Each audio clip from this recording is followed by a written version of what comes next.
Well, welcome. We actually are hoping that tonight we'll have It's loud. is it too much? Do you hear oh, it's the phone. We're hoping tonight we'll have, can we do something about that? Let me get a hold of Rob. We're hoping, yeah, this is better. We're hoping tonight to have our new WLS representative. He is somewhere else tonight, but if he comes, he'll join us up there. We're very excited about him. So we are going to start with, we can start with public discussion. I don't have the list. It's still going around? So why don't I do minutes while it goes around? Sure. Did everybody have an opportunity to look at the minutes from our November meeting? Yes. I'm going to give everybody a second. Do we have the list from? It's going around. We're just looking at the minutes. Got it. And Rob is coming. Who's coming? Oh, Our yeah. custodian.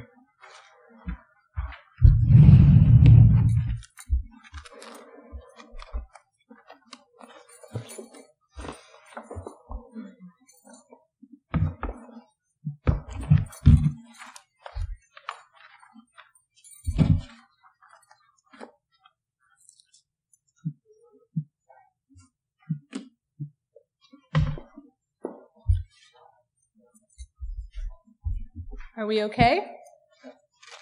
Yeah, that's good. Okay. I make a motion to approve the minutes from Thursday, November 8th, the Board of Trustees meeting. I second. All those in favor? Aye. All those opposed? Well, that's great. We are now going to go to public discussion. That document. I don't have the list. Okay. So, why don't we keep going? Tom, financial reports, do you have? There is a full packet of information in each board member's folder. I'm happy to report that we're in good shape as we round towards the completion of the first half of the fiscal year. As you folks know, you saw the audit that was given to us by the school district after it was approved by the Board of Education, and it indicated that we're in very good shape in terms of our general fund. We have a healthy balance ready to assist us if we have some sort of unexpected capital project need, emergency, etc. And there's a suggested balance that you should always have in there, and we have that suggested, if not more. We do. It's not more. I mean, I know there have been other departments that have had an excess. We are not in excess of that amount, but we have an adequate amount. In terms of that fund balance, there's a portion that is being held for obligations, and then there's a large amount that is available for us if we ever find the need to utilize it. Okay. And I know that I'm assuming that we will meet the new treasurer because we've lost our treasurer since the school board lost their treasurer. We've lost our treasurer. Exactly. The school district treasurer left. We felt it was a loss for us because she did a superb job. The school district, as I understand it, is in the process of interviewing candidates. Okay. I do not believe they've made any sort of decision, certainly no announcement. Once that decision is made, we will certainly share it with the board, and we certainly would like to invite the treasurer to come to a future meeting, just like our most recent treasurer was able to come to as well. Okay. Do we have a statistics report? Also, the statistics are in your packet as well, and nothing exceptional report, but just that we've have been very, very busy. The library, always during the month of December, tends to slow down a little bit because of the holiday season and people are involved in lots of other activities, obligations, but we're doing well. Okay. We're going to go to, actually, we'll now go to the public discussion, since I have the list. And if you could just walk up to that mic. First, we have Dan Miller.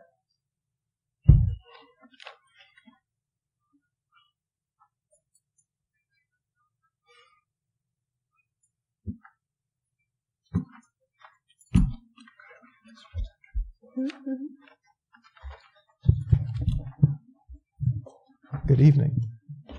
Hi, it's nice to be back with you all. So my name is Dan Miller, and I think you know that many of us who are here regularly are members of New Rochelle Against Racism, NUROR. And I want to especially appreciate that many members of this board recently participated in Undoing Racism, anti-racism training. And I especially want to appreciate, because I think it gives us all a shared language and a shared understanding. And I know, for myself, as I've participated in these trainings, one of the things that has really educated me is the clarity that this brings to the concepts of structural and institutional racism, which is often different than how we use that word. And the understanding that, in the time when many of the structures and systems of our country were created, they were created with the intent to be racially inequitable.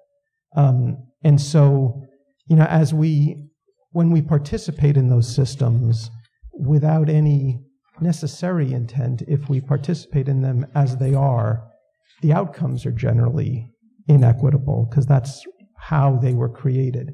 And I think it brings back to this notion that I think we've all talked about for actually a few years here, when we've talked about the proposals of development of the city and the proposals, for example, that have been brought for the development of the library, that if you all participate in those negotiations kind of as they are, as they're generally presented, clearly with no intent on your part, the outcome will probably be inequitable, that those systems are set up to generally benefit people of means and people, generally wealthy people of the community, and will only further marginalize other folks in this community. And so, again, I just, for myself, I really want to appreciate you taking the time and the interest to participate in that training, and just look forward to our continued discussions and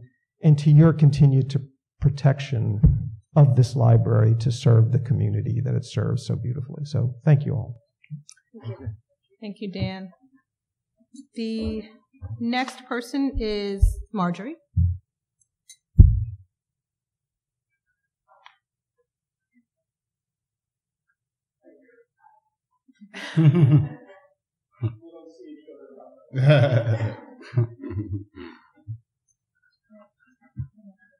Okay, and while we're on the note of appreciation, we also really want to appreciate the research that the Needs Assessment Committee did that was presented in June. I don't think we did that enough, gave that enough appreciation in the past. Mr. Galloway, you were, saying things like the power of the library being way beyond its walls, that it creates values for the entire community and increases property values. And it was stated that the best move from the information that you have now is to keep the library as is without any outside developers. And you looked at how to increase the asset that currently exists. Given that, we do have some questions about the goals of the Needs Assessment Committee and whether maybe things have changed since this research was presented. At the June board meeting, when it was formed, or when it was announced that it was formed, one of the goals was talking about the strategic plan and looking into the future and what would serve the community. And the second goal was set forth to set forth principles that the board would require if it were to explore redevelopment opportunities in regards to the new zoning that was done. So one of our questions is our library and the property that it's on, is it still at risk of being sold to developers? Wait, are you done? Because No. he's ready to. No, but I'd really, I'd appreciate. I want you to finish, and then I have questions for you. yeah, because there might be more. Go ahead. Okay.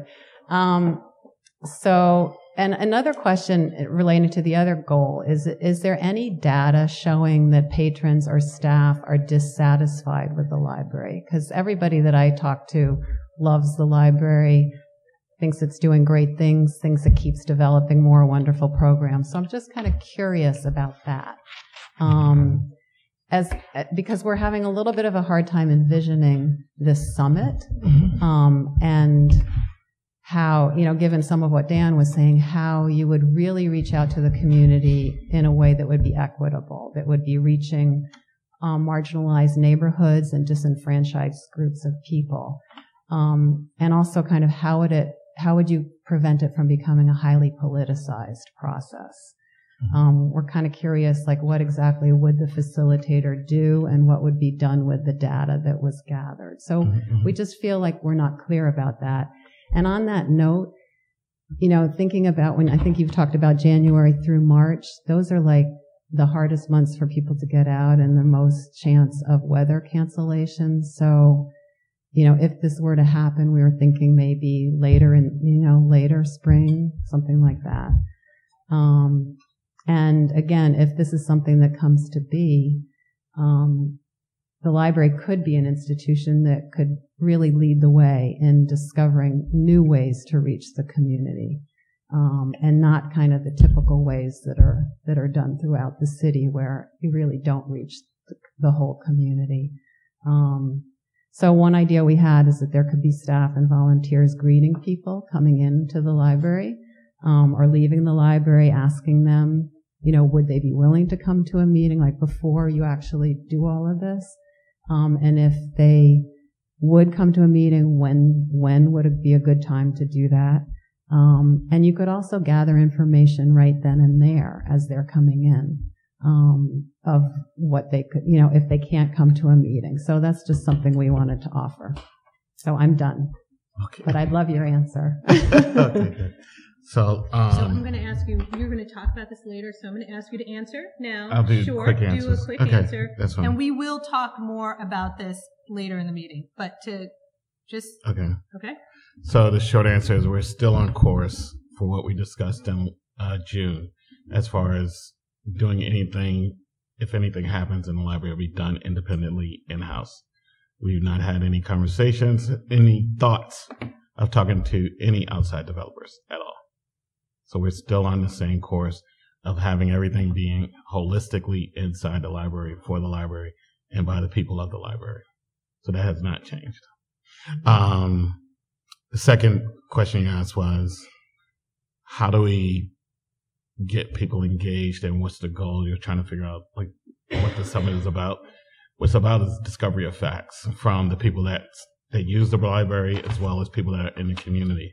I don't remember the numbers, but what really struck me before I was voted on was the amount of people that signed a petition to save our library. And what that said to me is that there are a lot of people that have interest in the library. So outside of the people that come here every day, I know that there's an existing list of people from the petition that have expressed a strong interest in the library. And it's really gathering a lot of those folks as our first course, because they took the time to sign and say, we have an interest in what happens to the library, and having them in-house. I'm going to be really quick. All right. The second thing, the third thing was staffing volunteers to find out, people that are using the library, to see what their schedule is. We're serving an entire community, so it's going to be really hard for us to schedule something around the entire community. So the idea wasn't so much about the winter months. It's just that the process takes time for us to have it set together. And I'll just speak from my personal point of view. This is an ongoing process that won't happen or have a solution in 3 months. And I know for me, my term is up in April or May. So really trying to get it on to track. And then, if I'm elected or not, it continues to move out. So I may not be here in the spring. Yeah. So, but that's, sorry. We'll say more later. Okay. Okay? Water company. And so if anybody else has questions about the what's it called? Needs assessment. Needs assessment, know that we're going to talk about it later and kind of more full down. Monique?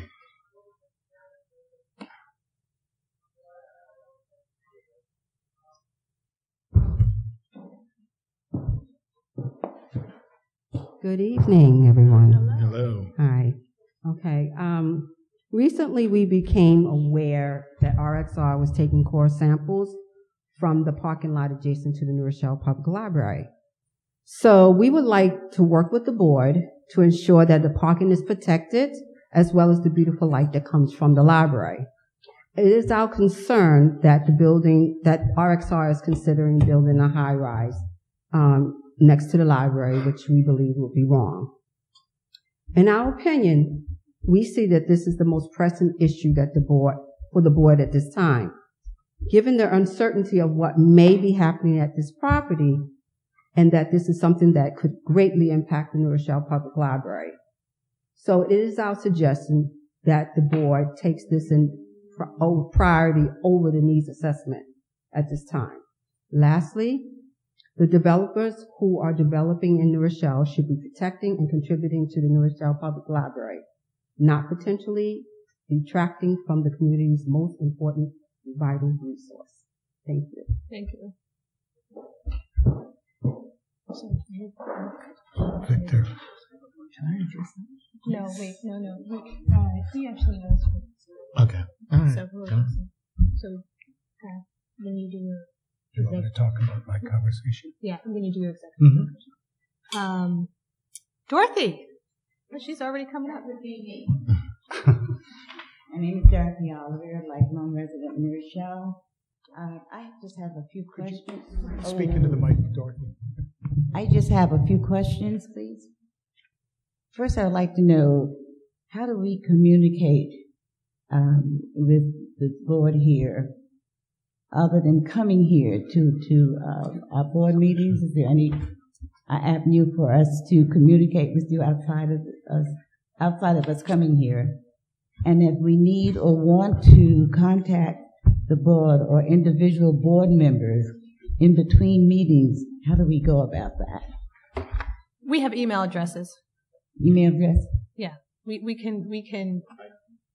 I'm checking right now. I think they're on, and you can email us anytime.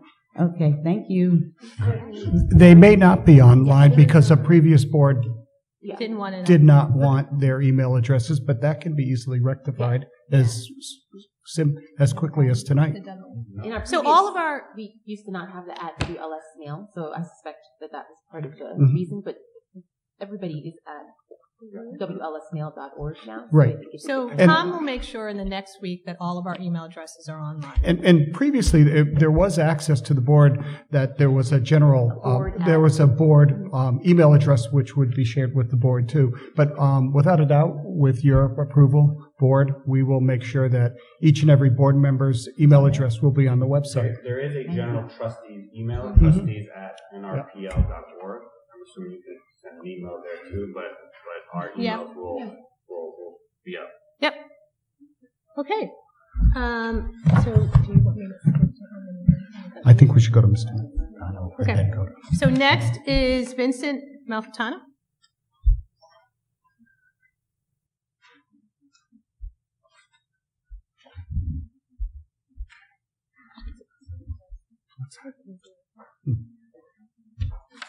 This is, I just also printed out a copy. You want to send something down to them? Thanks. So This is, yeah.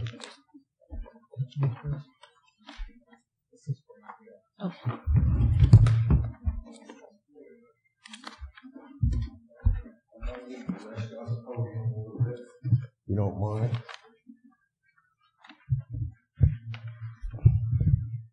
Thank you. I spoke the other month at a program that you had here under children's programming that I was very concerned about, the Drag Queen Story Hour.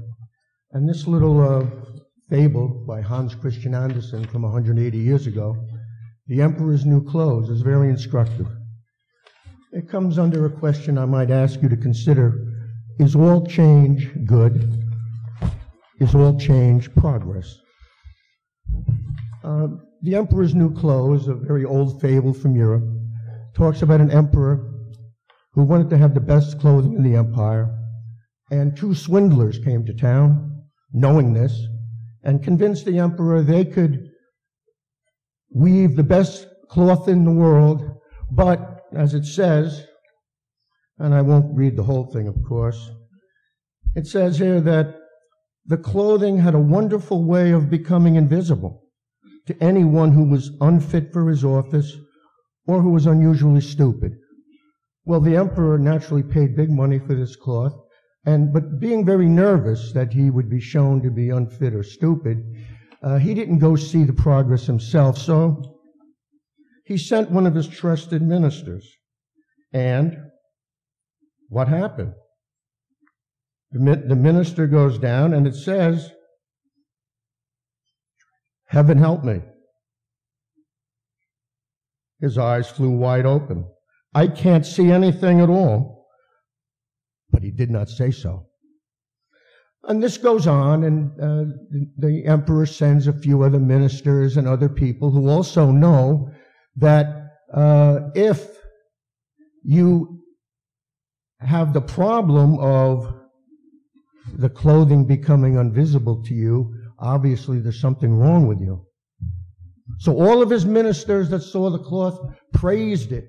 "It's beautiful. I see it. It's real. What you're telling me is really true. I believe.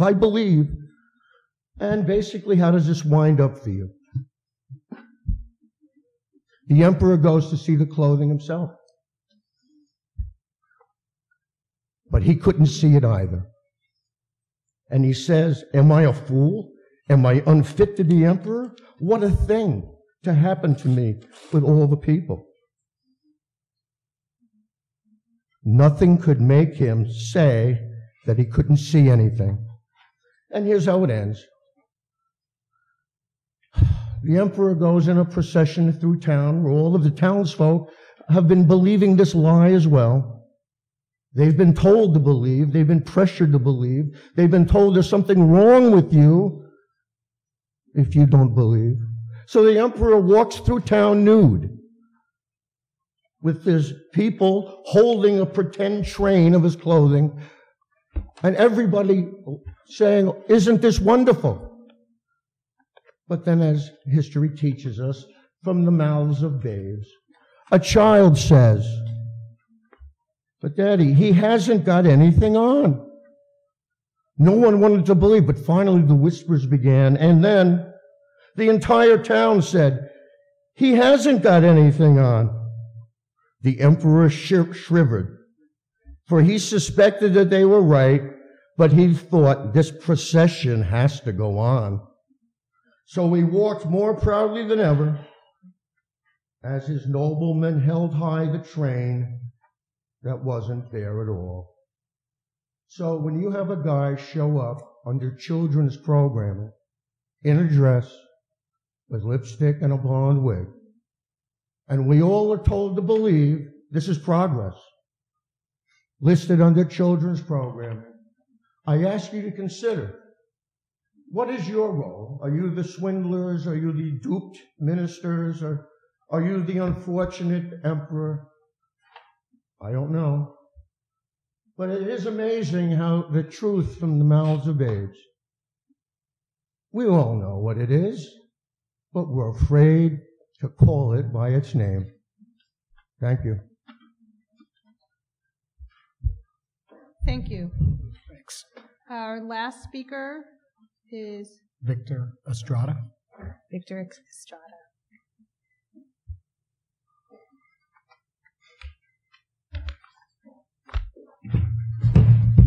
Hi, good evening, everybody. Victor? Hi, my name is Victor Estrada, and this is what I have to say. So I asked this woman her nationality. Apparently, what's wrong with that? I have a condition that makes me hard for me to stop those questions. I apologize for cursing at employees. I didn't do the other things. That's just not me. I have never followed, touched, or harassed anybody. It's just not me. Now I have to say some things that I know and that I have become to this library since I was a young kid, a very young kid. Two incidents had happened, not because the director, whoever runs this administration, is tired of hearing me, should escalate higher than what it is. But I know and I admit that what I did was wrong.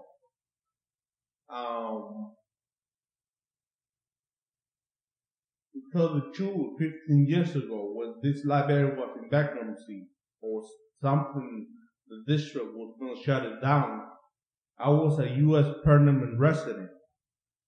Not a U.S. citizen, which I'm now a U.S. citizen. I'm a fully U.S. citizen now, but back then I was a U.S. permanent resident. I voted for not having this library to be shut down, and if the district was to do the same decision, I would do the same as well, not having to have the library shut down.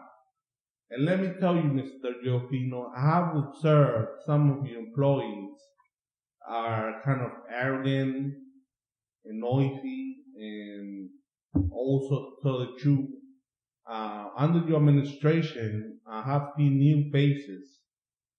I don't know if it's good or bad. I'm thinking it's good because you got rid of some of the problematic people, which I don't see anymore. But more has to be made. More has to be made, and I've observed, and like 2 years ago, when I walked into the men's room, somebody was smoking weed, and I told Mr. Giofino, and Mr. Giofino happened to tell some janitor back then to spray something that smelled with a spray, and that was really bothering me because I can't stand those type of drugs because I take medicine for that. And also, I have also observed that people have done sexual inappropriate stuff in the bathrooms, drink inside, not mentioning other minor behaviors that happen, like people sleeping in desks or other library property.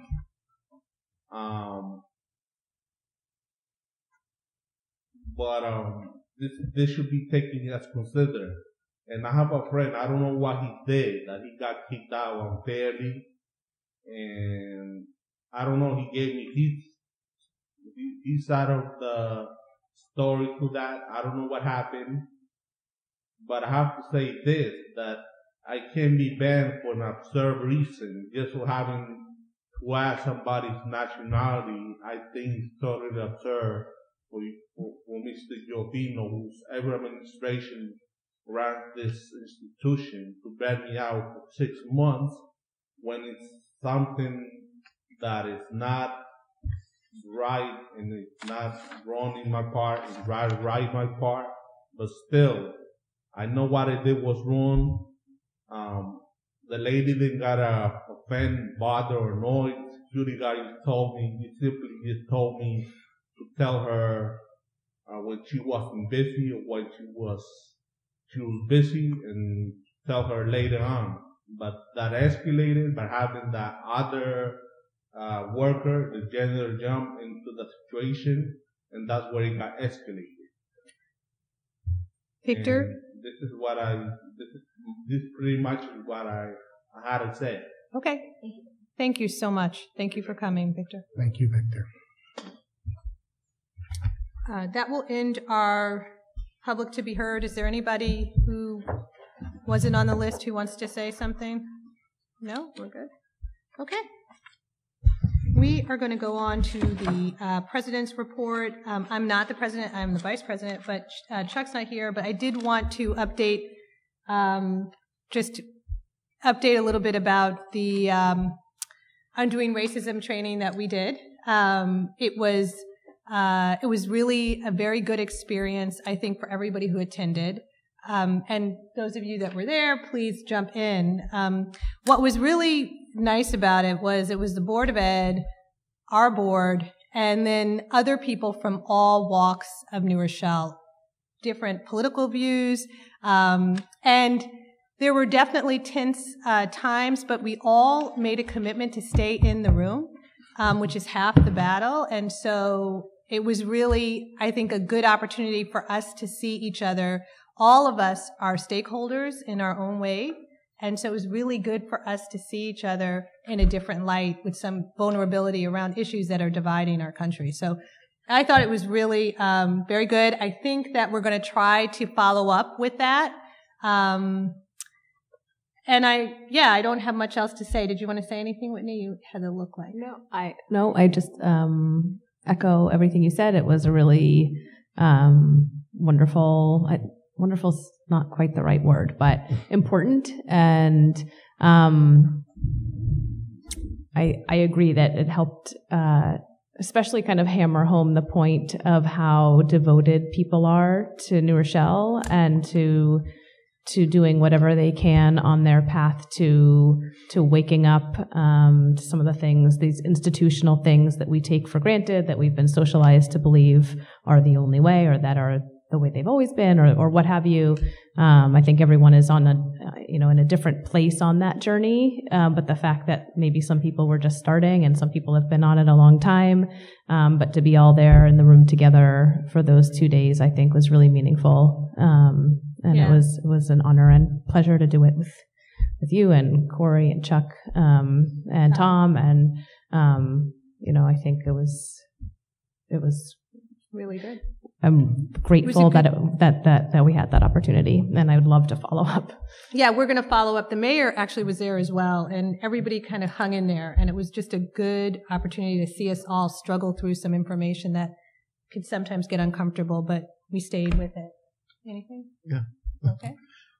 So I think my thoughts were that there's a lot of leadership, elected officials, and just leaders. Temporary superintendent, interim superintendent was there. And so what you saw, and the mayor was there, was these people all are stakeholders that actually have influence and they can make change and generate change. And, one of the things that, Dan, you touched on was structural and institutional racism. And so the way you can get through that is you have to have the leadership that actually can impose new rules, new legislation. And the only way you can do that is starting with the people that make those decisions. So to have, the trustee board from the library, school district, and the mayor, it really was, all right, New Rochelle can be that town to really, spearhead change within the country, because it always starts local. Well, and we're accountable for it, right? So that was the thing that, we're accountable for these structures, and so it kept on coming back to, well, y'all are making the structure. So it was really, there was a lot of accountability, which was good.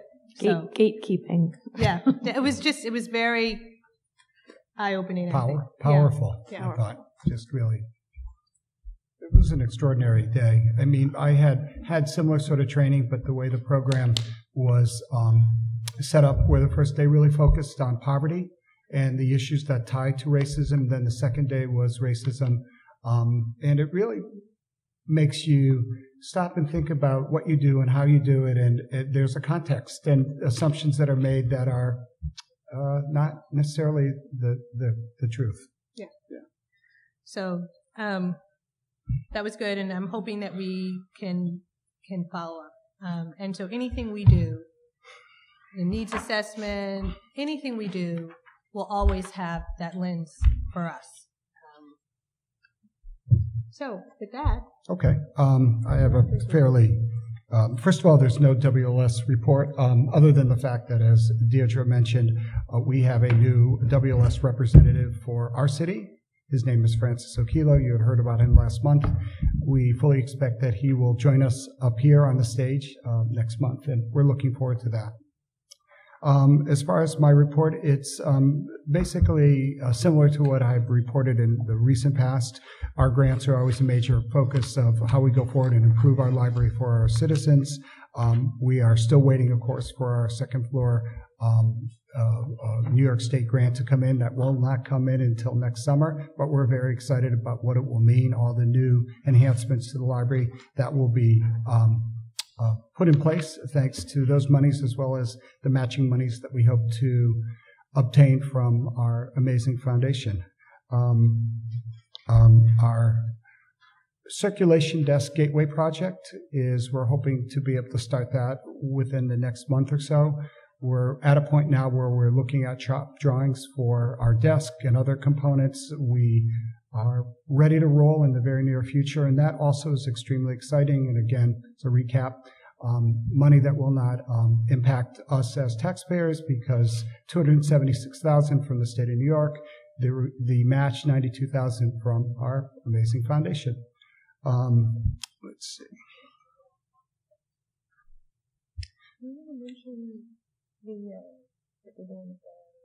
The borings? Yeah, yep, that's on my list. I just was finishing just with some grant money things. Our foundation, we had talked about how we received quite a bit of grant money in the recent past. There was a significant donation made to the foundation, $25,000, as part of the Gateway project, and I do believe that money will be heading back to our library, and we probably will be using it towards issues that actually impact the theater, in terms of a better functioning sound system, lights, etc. as well. We're working through that. We have to go to the foundation about it. We've spoken to the president, Chris Sellon, and that will happen when the next foundation board meeting occurs, which is January 22nd. And I just want to remind everybody here and in the audience further out that the foundation gala, 25 years of terrific service to the residents of New Rochelle, that gala will take place on May 9th, and more will be shared with the community as we grow closer to that date. The Friends, the annual budget was approved earlier this week at their board meeting, and we will see approximately $61,000 come back to the library. All monies that were earned mostly through the sale of the donations that people make to the library and the Friends every day, week, month, year. And monies will be devoted typically towards our great programming, whether it be children, teen, or adult, using monies for local history projects. As you folks may know, in 2019, the library will have a significant birthday, 125 years we have existed, chartered. So we expect to be spending some of Friends' money on a variety of celebrations, and we'll share more as we move forward. Let's see what else. The next Friends board meeting is the 9th of January. Their book sale will be the 3rd, 4th, and 5th, but if you folks have been in the lobby lately, I think you have, we have lots of Friends material there because of our elevator situation. So the holiday season is, for some of us, is still ongoing. Take a look at the many materials that the Friends have. It's amazing buys. You can start your own library for yourself and your family and not go into major debt. Let's see, Deirdre mentioned, and I think it was mentioned in the public to be heard section, the borings. It was brought to my attention. I did reach out to the city building department. The person in charge was away on vacation. He did get back to me actually the Sunday night when he returned.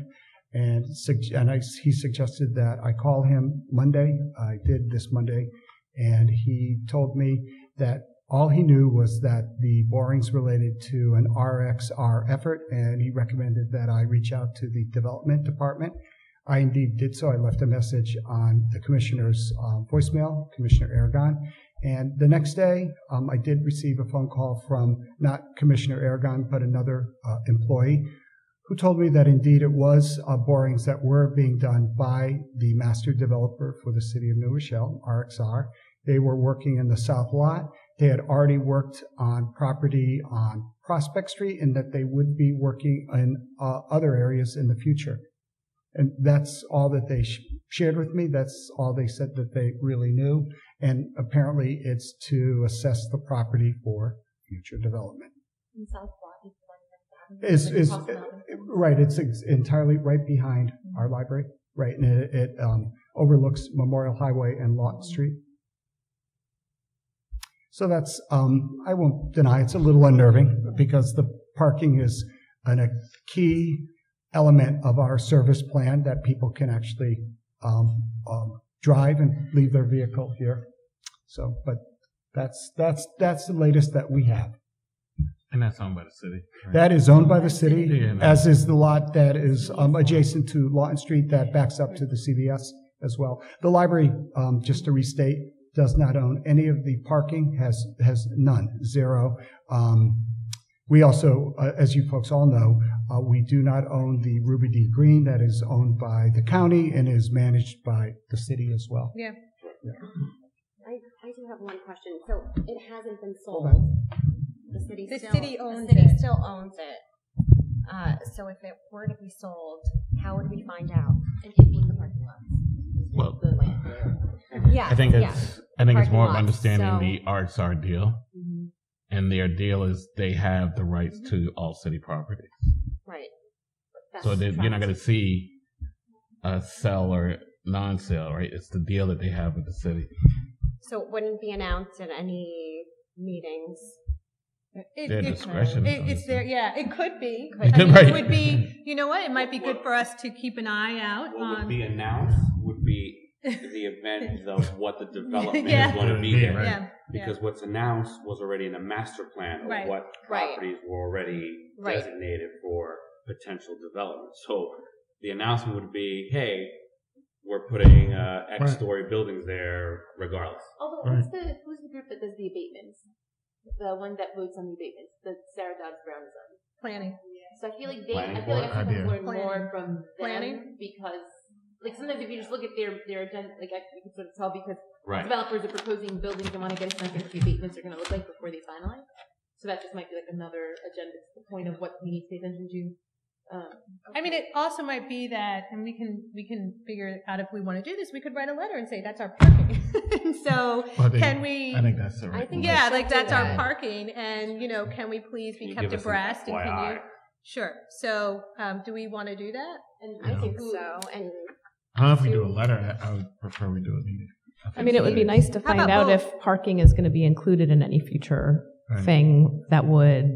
I mean, I know it would obviously serve that building, but it would also, we need parking downtown. That has to be. We need parking for the library. We need parking for the library, right. But in general, we need it, but specifically for the library. So I think we can do a letter and in the letter requesting a meeting. Yeah. So Chuck and I can follow up on that. And it's really with the city. Yeah. Okay. Has someone reached out to you specifically, to mention that they were going to come? No, he followed up with them. He followed up with them. I followed up with them. We saw it. Yeah. We saw it and asked. The proverbial them being that there's a name or someone that you were able to. Exactly, and I do have her name. She's employed in the development office. I had never actually met her before. It's just helpful to know, like, who it is. Name as opposed to the generic. It was actually very positive and refreshing to get a very quick call back, and it was quick. I had spoken to the building department official, email on Sunday night, conversation Monday morning, called and left a voicemail message on the commissioner's machine, and got a phone call back on Tuesday, and then I shared it with Deirdre and Chuck. So Chuck and I will follow up with that. We'll put a letter out to you guys. And I would assume we actually would write the city council, the mayor and the city council, and CC the planning department, like CC everybody. And we can work on that and figure out who the right players are. But we will take that on. Continue on. Okay, well, my report is done as far as that's concerned. Okay. Do you have a personnel report? I do. This is loud. Sorry. We have hired a part-time librarian to fill in when we have gaps in our schedule. And so I would ask a board resolution to approve the hiring of Philip Ogili, who is an hourly librarian 1. His start date was December 2nd, and his wage per hour is $25.87. Is that it? Yep, that's it. I'd like to make a motion to approve the hiring of our part-time librarian at the salary at the rate that Tom Giaffino has suggested. A second. All those in favor? You got it. All those opposed? Okay. A few more announcements. As you folks know, our social media coordinator left our employment to go back to her native country.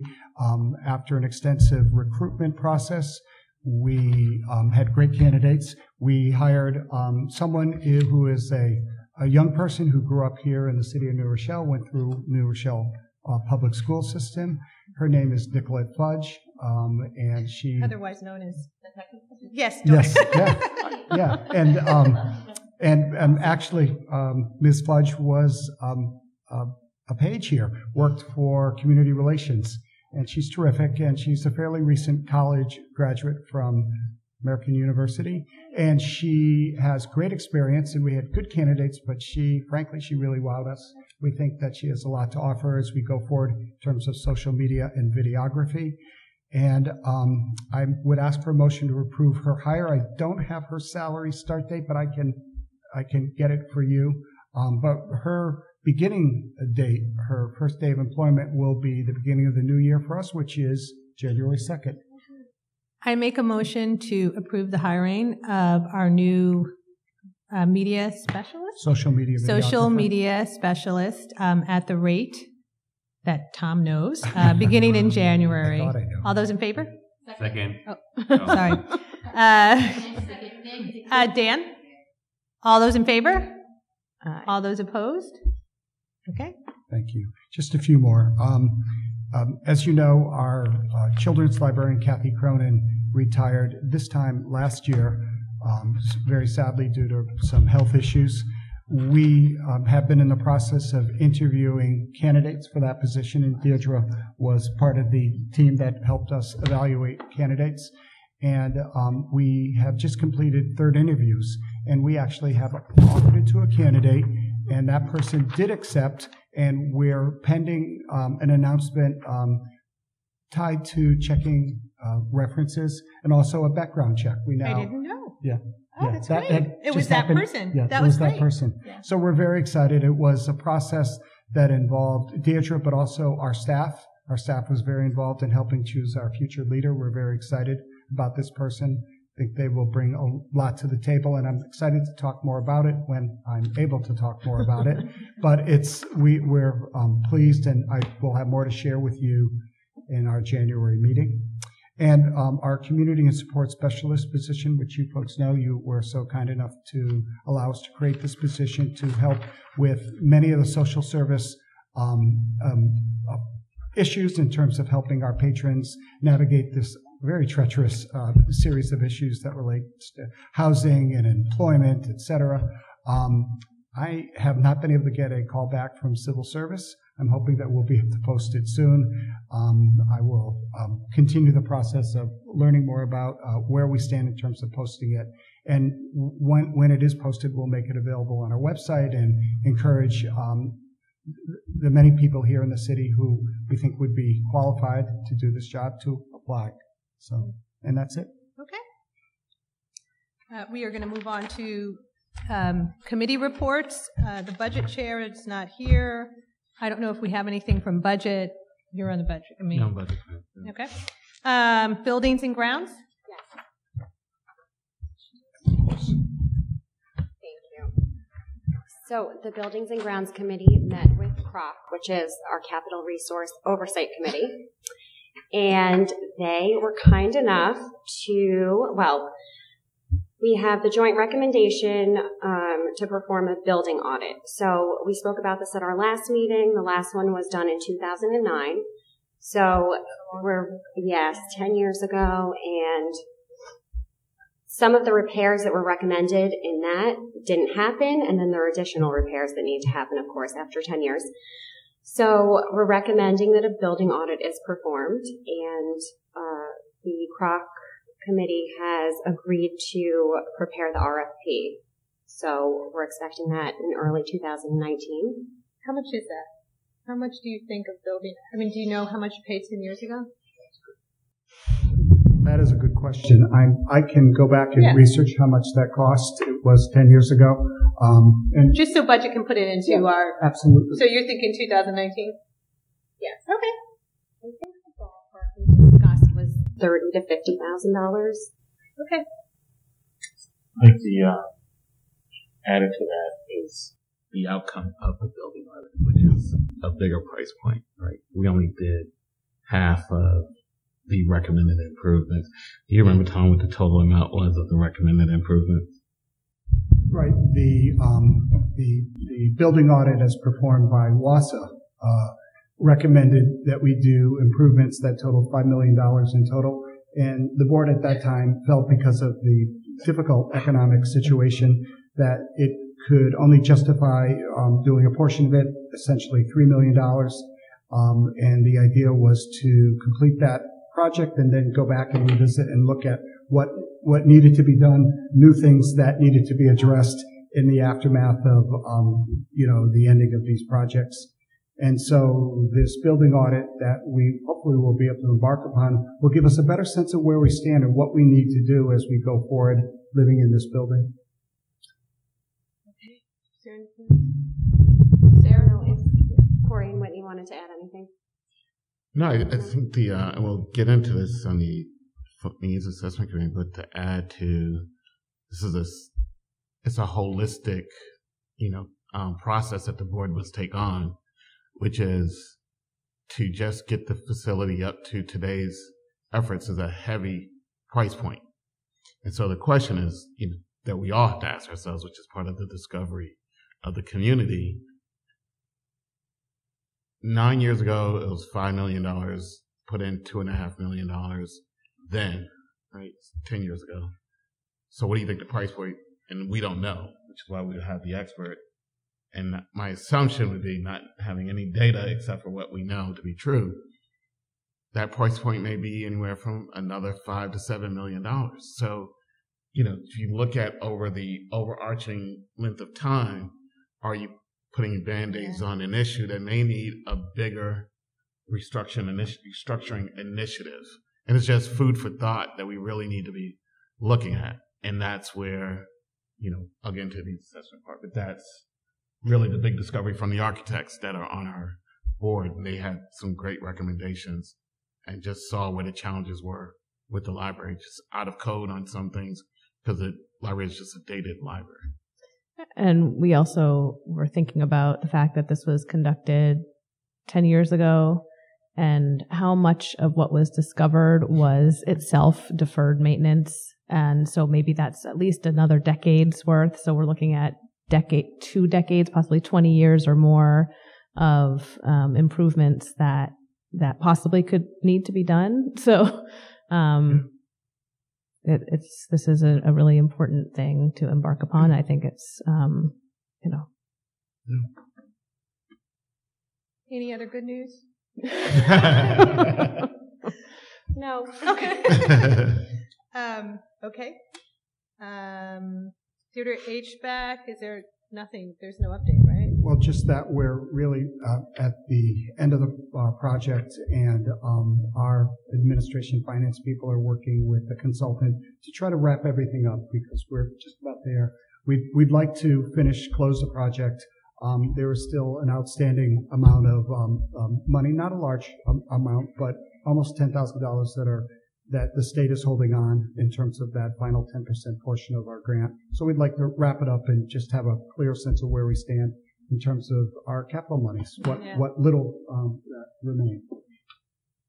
I'm assuming that November 30th meeting update is what you guys just told me about? Yeah. That's right. Mm-hmm. Okay, told us about. Yep. So, Community Relations Foundation and Huguenot Partnership Committee. Community Relations. So,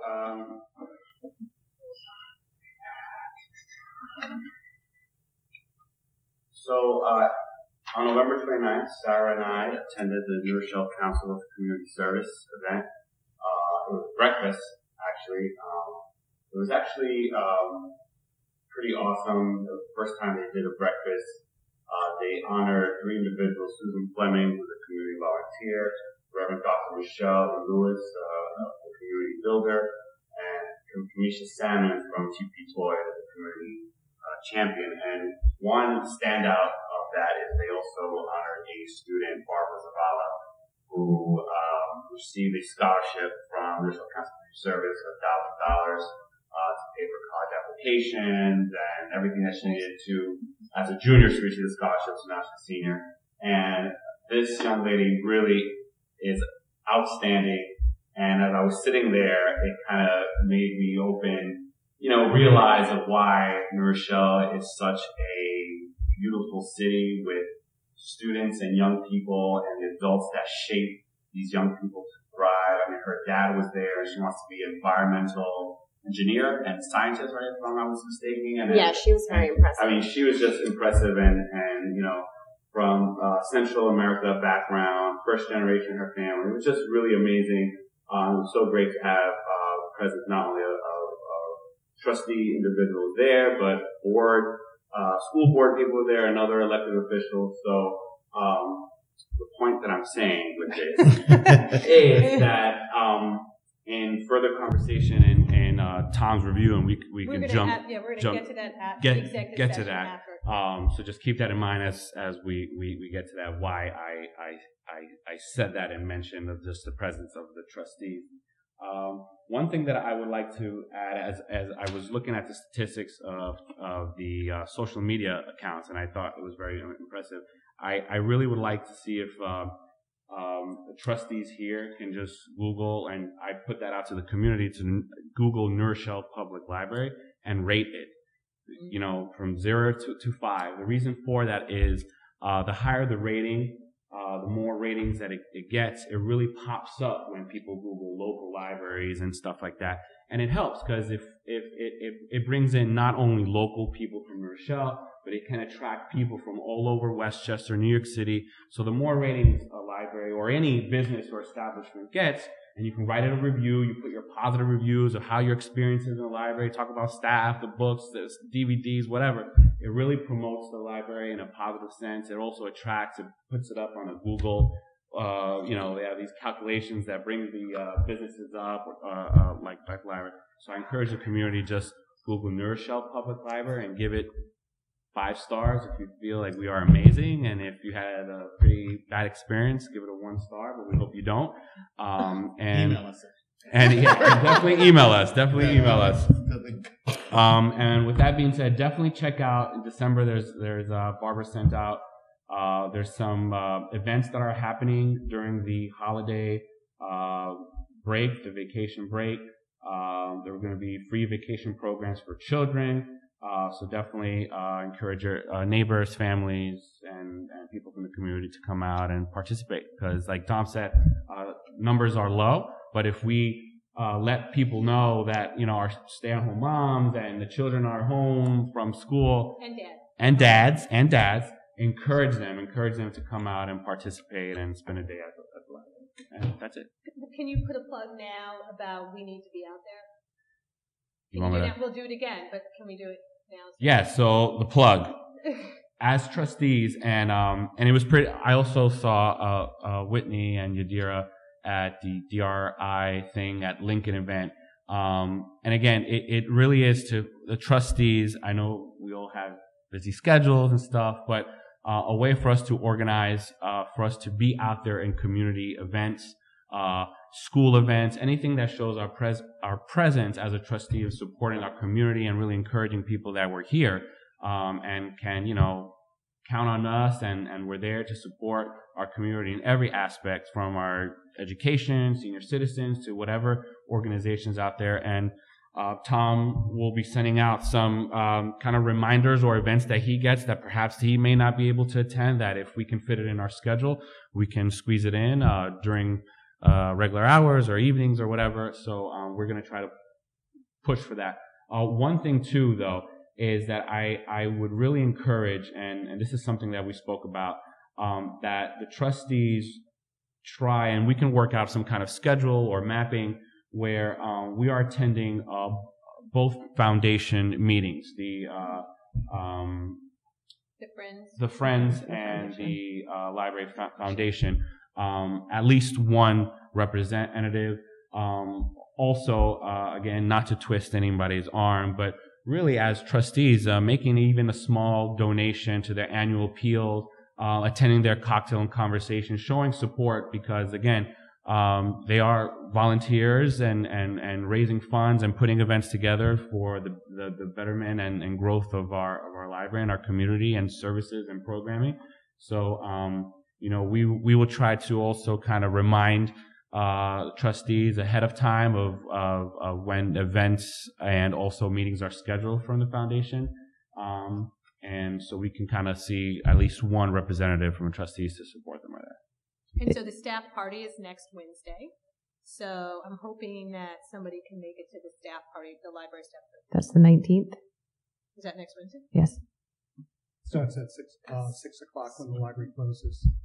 Here, it's fun, good food. Right. So the next foundation meeting, if everyone wants to put it on their calendar, January 22nd is the next foundation meeting. March 18th, May 2nd, and June 13th, which is their annual meeting.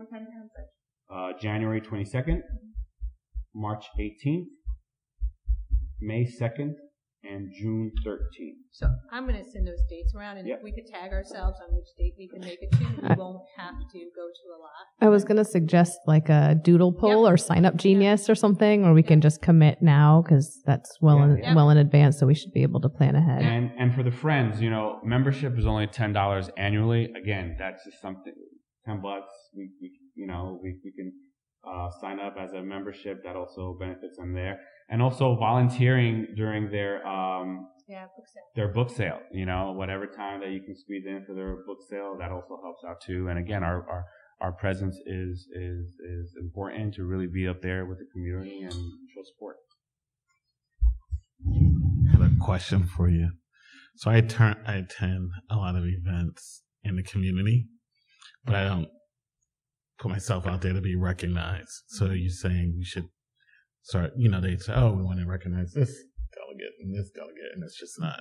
If they know you are, sometimes they will. Yeah, if they know you are. So one of the things that would work is if you don't have a badge, definitely wear your badge, and you'll be surprised. I did it for the first time ever, and I'm just gonna wear it. And as you're talking to people, it's nice and shiny, so it really catches everyone's attention.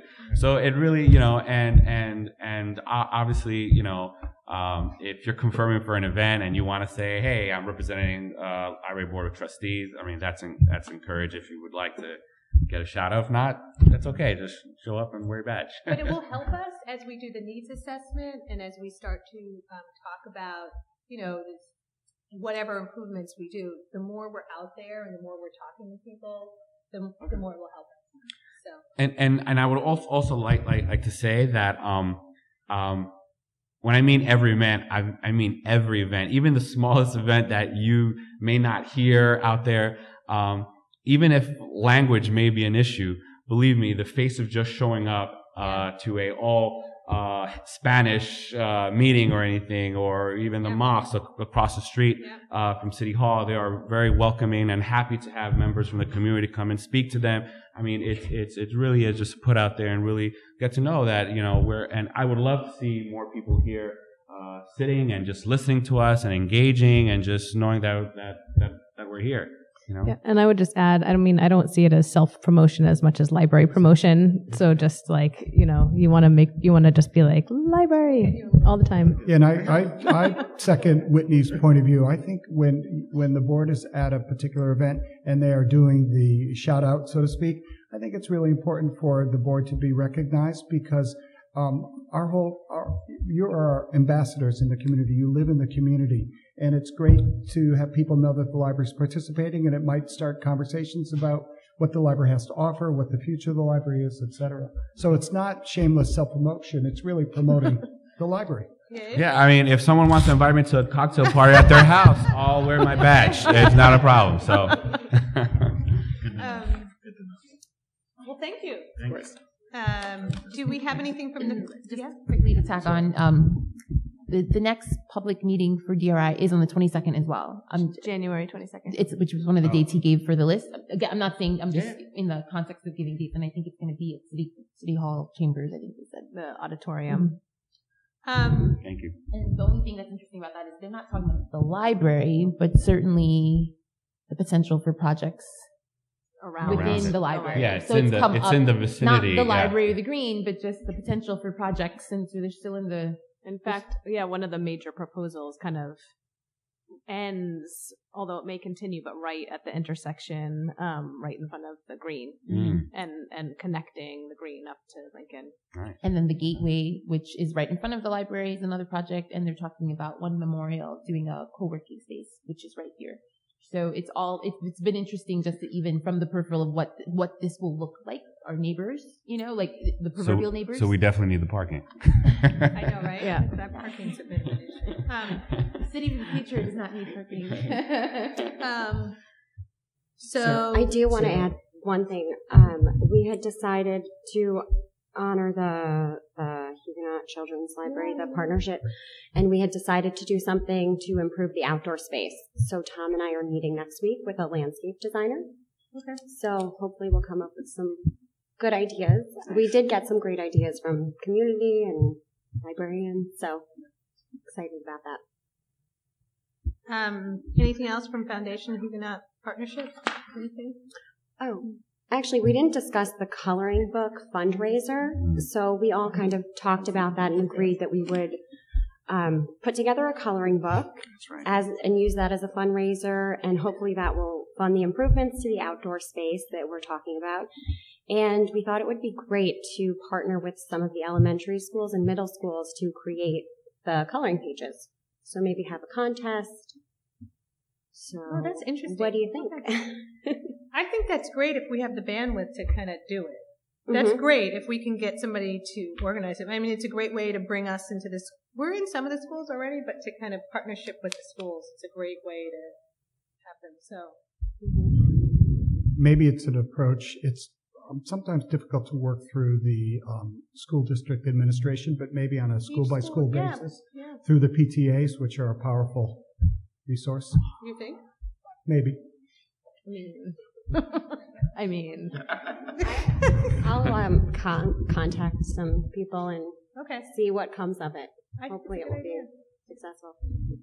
I think it would be a good idea, Sarah, if you want to start scheduling some meetings, I think, with principals.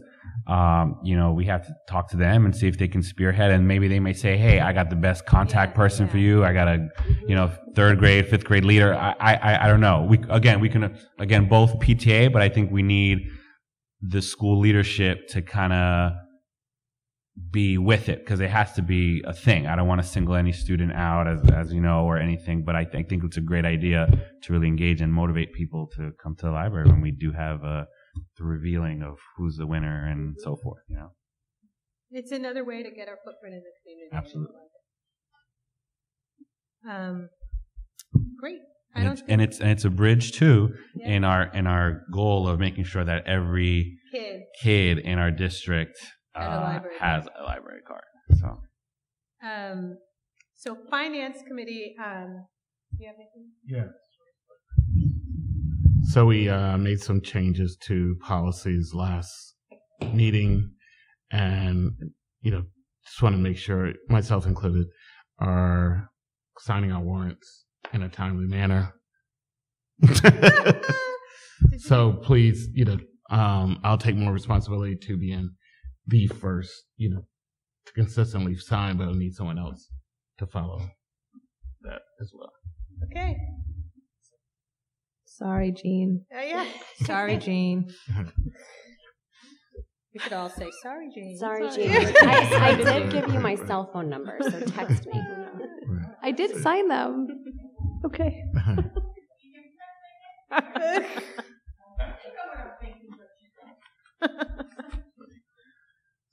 So yeah, no, that's it in the finance committee. The needs assessment. Oh yeah, it's favorite topic. So just to let's go through. That's my RFP. I want to just go through, address some questions that Monique brought up, as well as Marjorie, and really just to first say that we're not, for the second time, we're not talking to any developers or working with any developers in any capacity at all. We've not met with any developers, any phone calls with any developers at all. So that has not happened since I've been voted on the board. So, and as long as I'm on the board, I'll continue to proceed that way. So just to go through the process of what we're doing when you talk about the summit and kind of what we're trying to drive to. And all of this works together as a library, as an organization.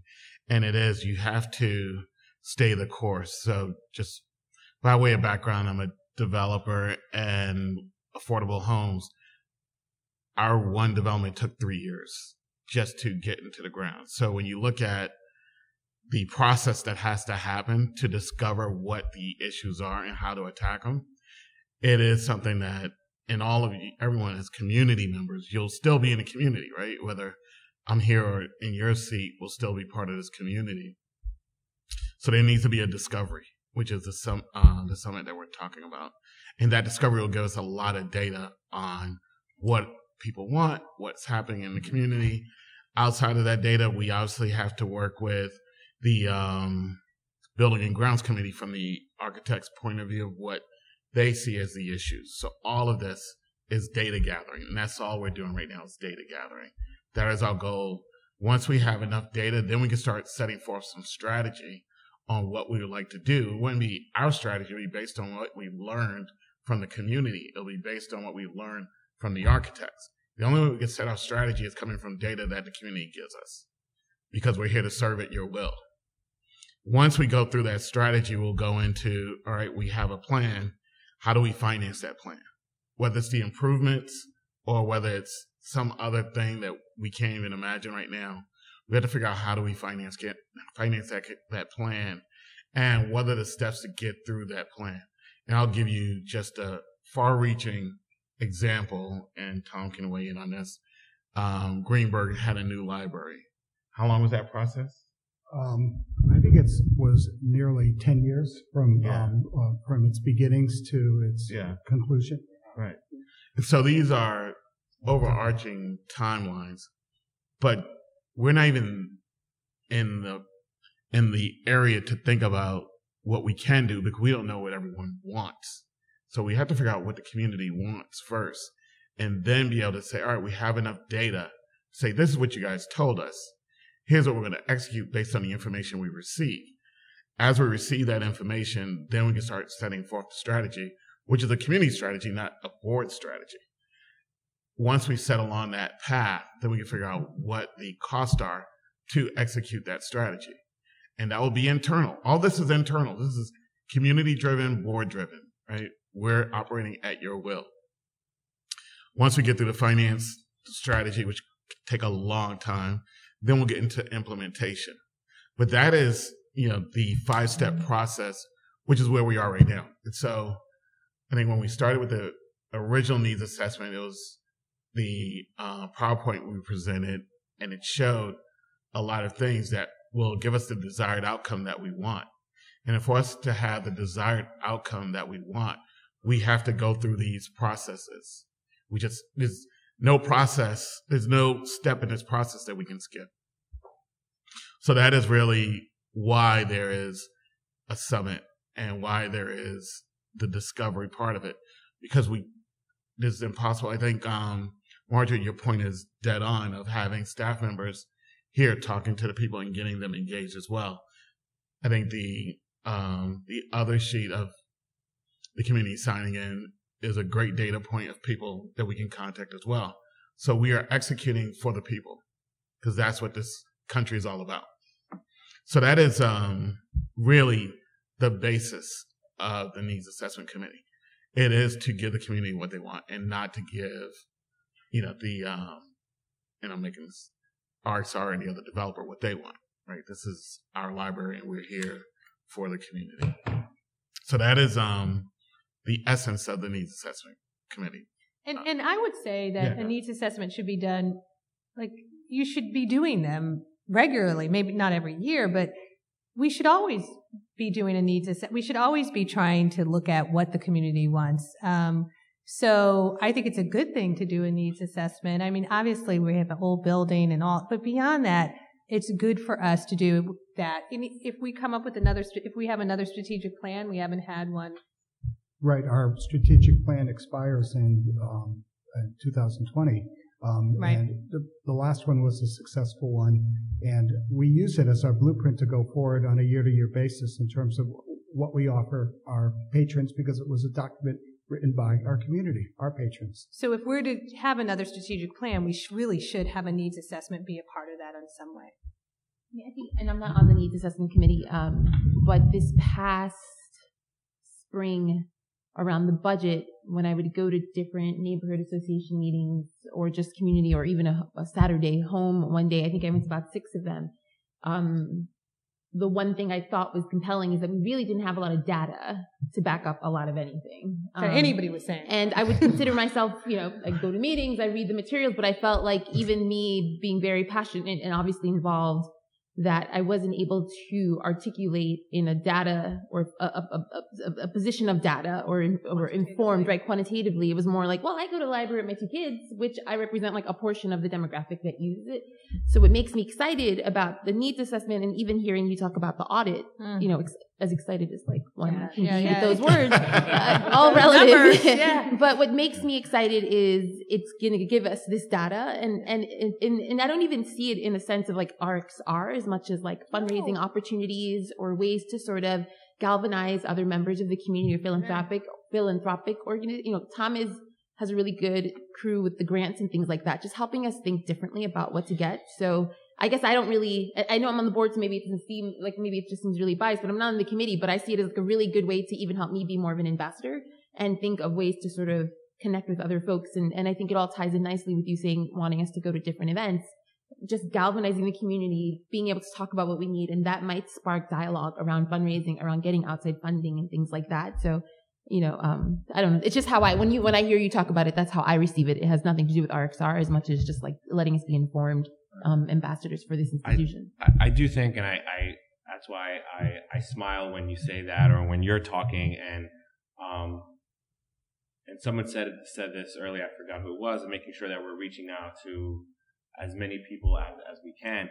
And yeah, I think it was Marjorie, and I think all of us, and we all agree that our goal is not to hit up the same group of people, the same, people that always show up to events. We really want to try to take this show on the road to places that have never gone, or not even school boards or other organizations. Like, we really want to make sure that we get as much input as possible, but also there's the other side to this, that if you haven't used the library, I encourage you to come out and check it out and give us your opinion and see. So I think that's our goal, not only as a community relations aspect, but in the needs assessment, and really reaching out to every corner of this community and hear everyone's voice as much as we can. Yes, I agree with you. Yes. I think, look, this is designed, and from my perspective, and I think that we're all on the same page. We have a building. It's our responsibility to take care of it, whether that means painting it, right? Just making it look better as it is right this second. We've done that, right? Replacing plumbing. And we have to keep it going as it stands right now, because if we decide as a community, so take a deep breath here, we're not talking about selling the library ever, potentially. That's a potential, right? We need to take care of the building we're in, however that looks, whether that's an iterative process, whether that means we want to expand it on our own, using our own funding, or however that looks. It's our responsibility to take care of the library so that we can continue to serve the community of New Rochelle and beyond. And that's why we're doing this. And so, we also actually talked, and Sarah didn't really mention it, but we talked about conducting an appraisal, because that is one way to finance from our own pocket, if we have a value in this building, to leverage that money to actually make real improvements to the library, that's, to the extent that this community deserves. So that's my. So, the last thing is we do have the RFP that will be released, and that was approved today. Is it on? We're going to put it online. I guess it's already online. No, it's not. No, It just arrived. Yeah, it just arrived today. So we sent a final version. What's that? It's like this afternoon. Yeah. Well, I sent it. Yes. I sent it to you guys. Yeah. And we just had to hammer out a few details, like who's going to receive any proposals that are submitted. Okay. And I think, do you think that's enough time, January 4th? That was my other question. No. It's a short window because it's the holidays. So we'll change a couple things. It'll be public for everybody to see. And, we'll obviously keep everybody informed as we go. But I would, the only one thing I would add is if we're going to put our emails on the website. I encourage involvement in this process. The more we have people involved, the more voices will be at the table. So once the RFP is up, I encourage people to ask us questions. I think your point about January, February, it's a hard time of the year. I think that's great. Like we need more engagement on the upfront, at the upfront. So I just encourage that. Yeah. Okay. No, I think we had the summit scheduled like late March, early April. So it was kind of on the backside. I don't think it was. It's gonna slip. I even put it to April, right? Yeah. So it's gonna changing the date. It's gonna push, and I think that's okay because we need to do it right. So we're not. We gonna definitely rush won't have it it in January and February. No, we need to do it right. So I think let's take our time and do it right. So I don't know if we have to add this in the RFP or maybe as we're reviewing RFPs or what I would like to add if it needs to go here is that as we're doing these focus groups and surveys, I don't know if it would be the person who would be doing the responsibility or ours, that we have these focus groups either in a bilingual format or also offer it in Spanish, and that the surveys be done in Spanish or any other language that we see as a predominant language in our community. I got to give props to like the bid when they did the idea virtual reality thing. They had all of their information and surveys online in English and in Spanish. And when they did the focus groups in the green and people were using it, they had translators on hand to take them through the virtual reality. So it really was able to engage. As you saw a lot of Hispanic community walking through the green, they would just stare and not engage because of the language barrier. And then when you saw individuals that were volunteering, hey, in Spanish, Ben, come try this out, that's when they were engaged and immersed, right? Because there's always that fear of language. So I don't know if we have to add that. I think that's a qualifications. We will say Spanish language. I think that's a fantastic point, and I think we should absolutely include that as part of the fundamental basics of what we're looking for with a consultant. Would you agree? I agree. I think the last thing is new.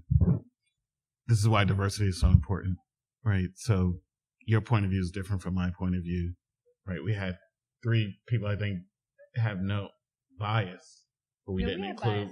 But just saying. So we didn't intentionally say let's not have bilingual, but and this is put back to the racism comment.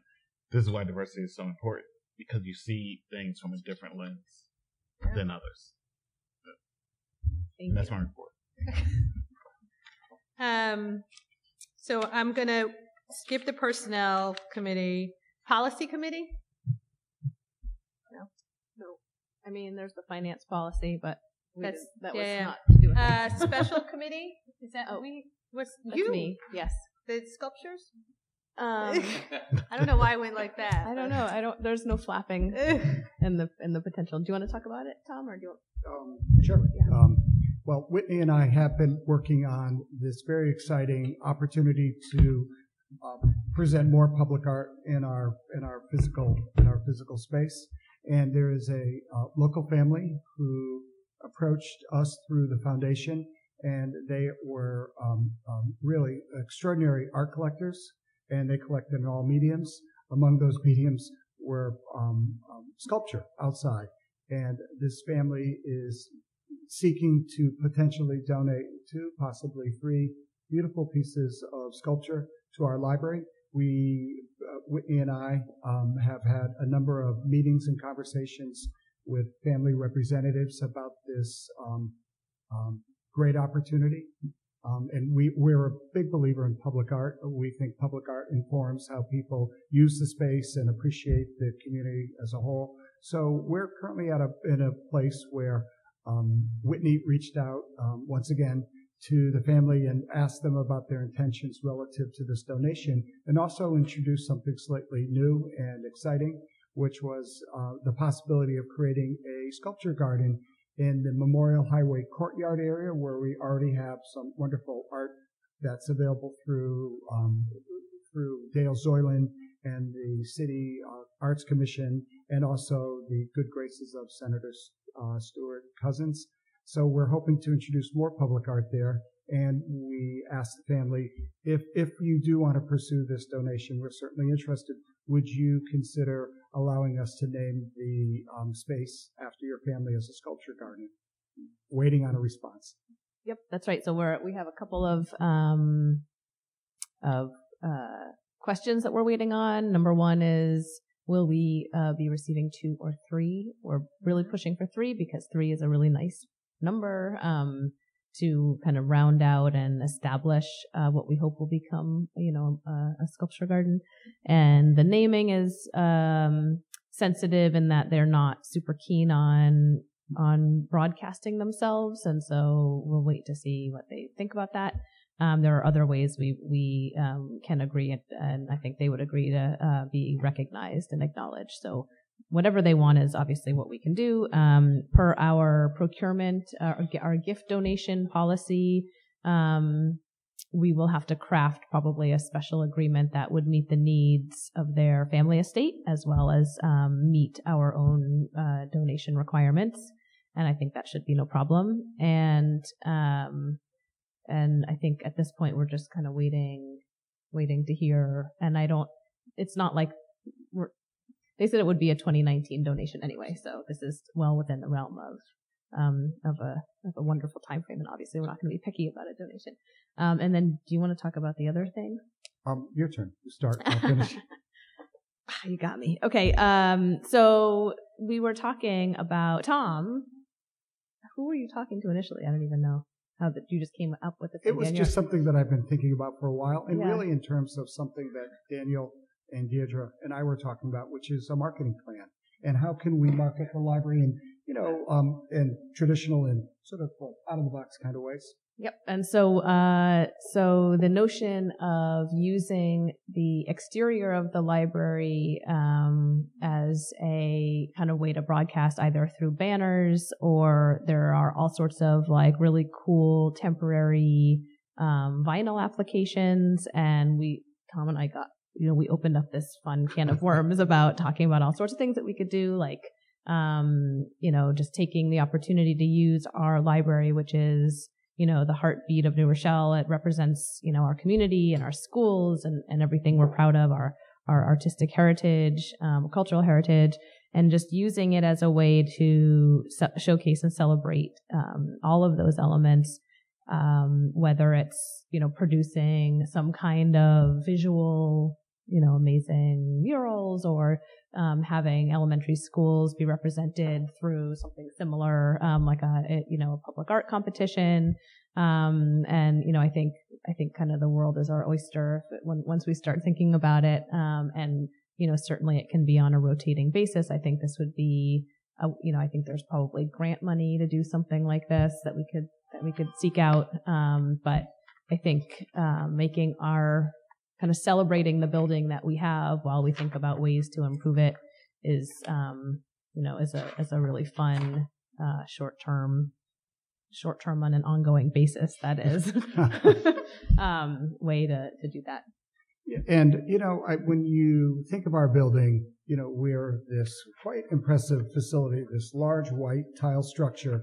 And part of our building efforts in the recent past has been to better identify our building. We have 2 new entrances. Those entrances have our name very proudly displayed. We have an electronic sign, same story. But I think to some degree there's almost still a sense of anonymity about who we are. We certainly don't look like what people imagine a public library should look like.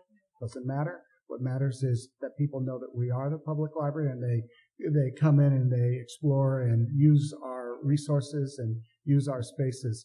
And, so we're thinking that, this building could be an incredible opportunity to market the library, its resources.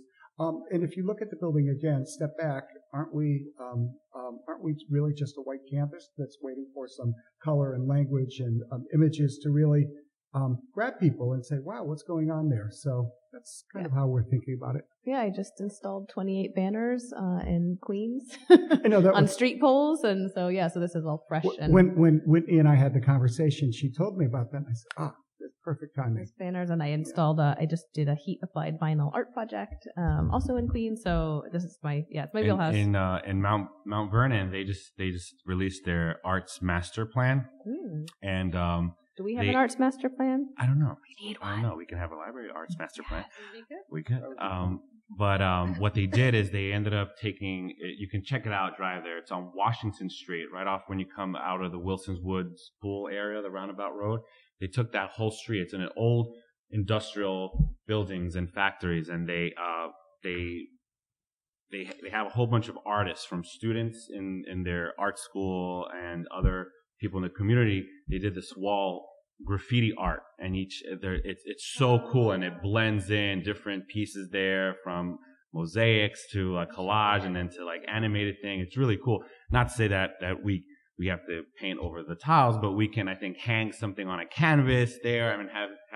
The AP art students are amazing. We could hold a contest and display. It's so much possibilities, and it's a white canvas, and I think it's a fantastic idea to catch people's eye, like, let's go check that out. And given the level of deferred maintenance on the exterior of our building, we probably can't permanently install anything at this point, and I wouldn't advocate for that, but I think certainly temporarily would be lots of fun, and let's give it some love. and there are funding avenues that we can explore. Certainly the Dale Zoyland canvases that grace the facade of our building that overlook Memorial Highway. I think we worked with the New Rochelle Council on the Arts. We also worked with Senator Stuart Cousins, and I believe we were able to capture New York State arts money. It's a separate pot of money, and given Senator Stuart Cousins' justifiable rise in the ranks of government, perhaps we can capture some of that and just make this library. We know it's an extraordinary place, and have our facade reflect that. Very exciting. So we need to now go into executive session. We're at the personnel committee part, where we're actually going to discuss the executive director's review with the rest of the trustees. So we are going to do that back there. And then we'll come back and adjourn after. You're welcome to stay or go, but we'll come back and adjourn after.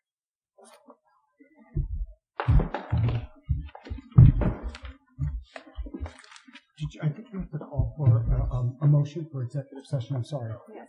Okay. Yeah. I make a motion for executive session. I second. All in favor? All opposed? So the meeting is adjourned. It's adjourned. I think we have to go out of executive session. I make a motion to go out of executive session. Second. All in favor? Aye. All opposed? Okay, we are out of executive session, and now I adjourn. Oh, I make a motion to adjourn. Second. All in favor? All opposed? Great.